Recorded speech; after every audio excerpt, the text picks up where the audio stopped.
Assalamualaikum warahmatullahi wabarakatuh. Perkenalkan, nama saya Muhammad Syafaat dari kelas MBS 5B dengan NIM 1904030066. Baik, di sini saya akan menjelaskan materi tentang manajemen strategi. Materi yang pertama yaitu misi perusahaan.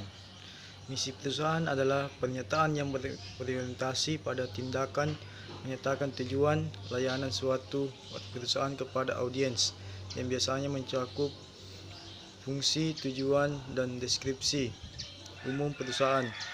Misi yang sudah dirumuskan dengan baik masih harus memperhitungkan bentuk, sifat, interaksi, dan dampak lingkungan eksternal organisasi yang merupakan topik perusahaan.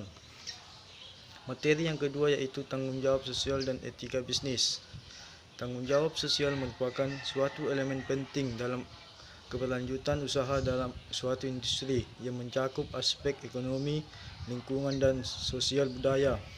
CSR merupakan konsep yang memiliki beberapa definisi, salah satunya itu Bond dan Coates. Menurut Bond dan Coates yang dikutip oleh Wardana, tanggung jawab secara umum adalah dukungan manajemen terhadap kewajiban untuk mempertimbangkan laba, kepuasan pelanggan, dan kesejahteraan masyarakat secara sejahtera dalam mengevaluasi kinerja perusahaan. Penyerapan tanggung jawab sosial di Indonesia secara umum, kegiatan tanggung jawab membangun kekuatan bisnis di mana membutuhkan keseimbangan kesehatan ekonomi, pasar, dan komunitas. Di Indonesia sendiri ada cara untuk menerapkan tanggung jawab sosial agar dapat membangun kemakmuran ekonomi suatu perusahaan. Materi ketiga yaitu lingkungan eksternal. Lingkungan bisnis adalah nilai keseluruhan dari individu, institusi, maupun kekuatan lain yang berasal dari luar kontrol perusahaan, tapi perusahaan masih bisa bergantung pada mereka karena mereka sudah mampu mempengaruhi performa perusahaan dan keberlanjutan perusahaan. Adapun pendapat para ahli mengenai lingkungan eksternal yaitu R.W. Griffith 2004 mendefinisikan bahwa lingkungan eksternal adalah sesuatu di luar batas organisasi yang mungkin mempengaruhi organisasi. Materi keempat yaitu lingkungan global. Lingkungan global adalah elemen di luar negara di mana perusahaan beroperasi yang mana potensi mempengaruhi kinerja perusahaan, baik berupa ancaman maupun peluang. Lingkungan global terdiri dari interaksi internasional di luar kendali perusahaan. Alasan perusahaan memasuki pasar global yaitu mendapatkan skala ekonomi, menciptakan persepsi global, mempengaruhi intensif yang dikeluarkan suatu negara, subsidi hilang. Materi kelima yaitu tujuan dan strategi jangka panjang. Tujuan jangka panjang adalah hasil yang diharapkan dari pelaksanaan strategi tertentu. Strategi merupakan serangkaian tindakan yang harus dilakukan untuk mencapai tujuan-tujuan jangka panjang. Kerangka waktu untuk tujuan dan strategi harus konsisten, biasanya 2-5 tahun. Strategi utama atau grand strategis seringkali juga disebut sebagai strategi induk atau strategi bisnis, menyediakan arahan dasar bagi tindakan-tindakan strategis. Strategi ini menjadi landasan untuk usaha yang terkoordinasi dan berkelanjutan yang diarahkan pada pencapaian tujuan jangka panjang perusahaan. Strategi utama yang penting adalah pertumbuhan terkonsentrasi, perkembangan pasar, pengembangan produk, inovasi, interaksi horizontal, interaksi vertikal, dan diversifikasi konsentris, diversifikasi konglomerasi, perubahan haluan, divestasi, likuiditas, kapilitan, usaha patungan, analisis strategis, dan konsorsium. Materi keenam yaitu strategi bisnis. Strategi bisnis adalah Suatu cara atau metode yang digunakan suatu perusahaan untuk dapat bertahan di tengah persaingan yang ada. Setiap perusahaan memiliki sasaran jangka panjang, menengah, dan jangka pendek. Jangka panjang yaitu sasaran berhubungan dengan periode waktu yang panjang, umumnya 5 tahun atau lebih. Sasaran jangka menengah yaitu ditetapkan untuk periode antara 1 sampai 5 tahun.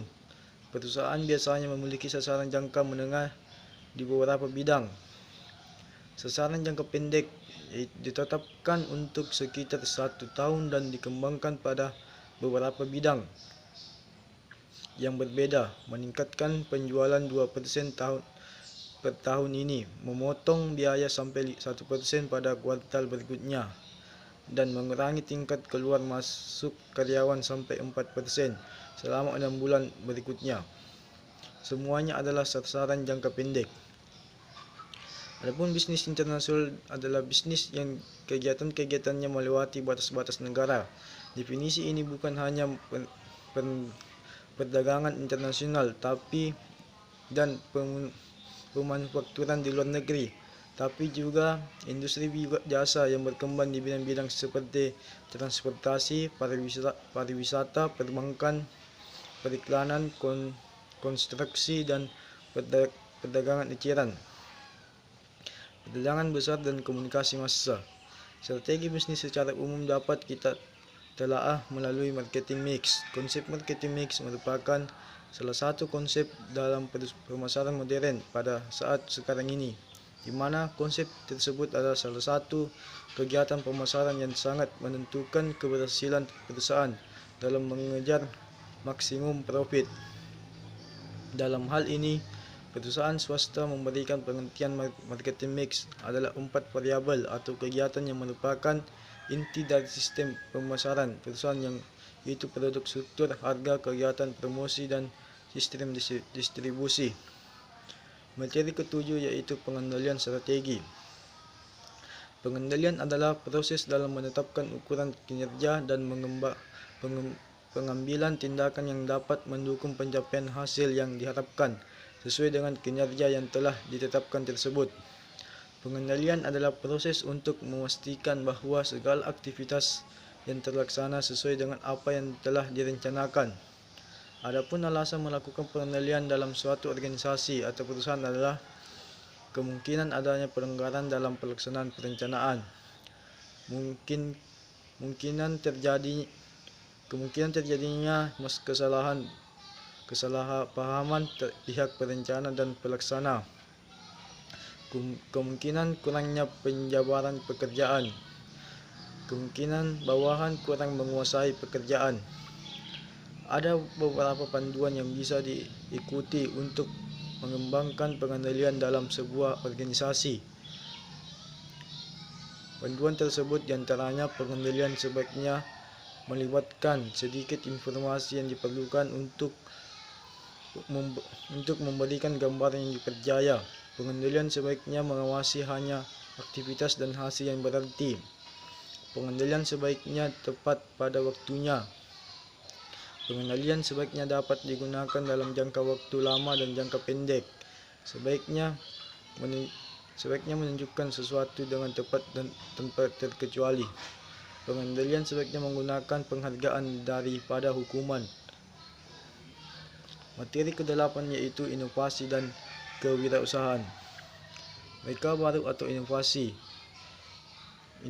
Dalam bahasa Inggris yaitu innovation dapat diartikan sebagai proses atau hasil pengembangan, pemanfaatan, mobilisasi pengetahuan, keterampilan termasuk keterampilan teknologi dan pengalaman untuk menciptakan atau memperbaiki produk, barang atau jasa, proses atau sistem yang baru dan yang memberikan nilai yang berarti secara singkat, terutama ekonomi dan sosial.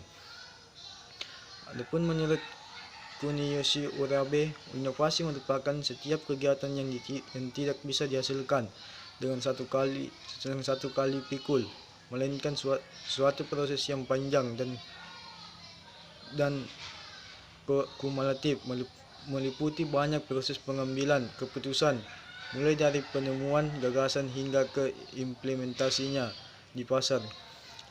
Tujuan inovasi adalah untuk memperbaiki berbagai hal yang sebelumnya sudah ada. Kebanyakan inovasi yang telah ditercipta pastinya membutuhkan eksperimen, pengambilan risiko yang besar, dan kreativitas yang tinggi.